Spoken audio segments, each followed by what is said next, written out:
Jatuh baju belakang tu. Okey. Ayah baju belakang Ayah baju jatuh.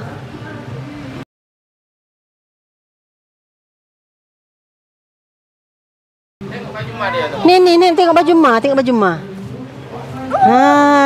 Ni bagi tali. Ha.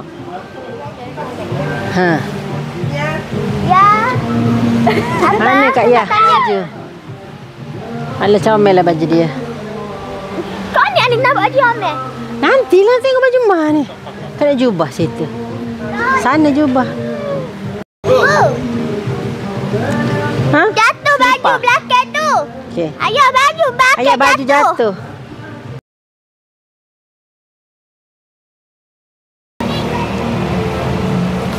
Boleh ni ayah. Boleh. Seluar. Ni sepasang. Muat tak? Pinggang tu muat. Muat lagi. Jubah situ. Selesai. Cepat. Ada seluar. Pusing belakang.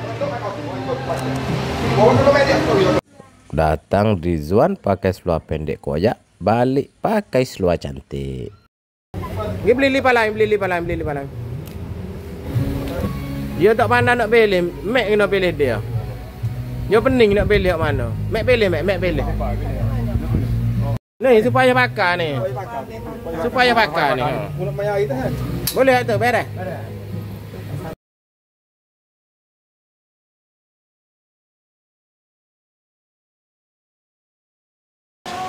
Pusing. Pusing lagi. Boleh. Depan dia letak depan. Ni tak nipis, tebal. Boleh ya? 3 Lagi satu. 3. Pusing nak tengok tu. Siapa ibu? Pusing sini. Mak punya. Mana awak ada? Mana awak Mia? Mak cantik dah. Habislah Mia tak ada dah. Mak cantik lagi dari Mia. Mana 3 pasang. Mana awak Mia? Cari t-shirt untuk Mia tu. T-shirt. Okey. T-shirt untuk Mia. Okey. Ni cantik Mia. Mia ni hijau ni. Kak Yah. Boleh? Ayah, tunjuk ayah. Okey.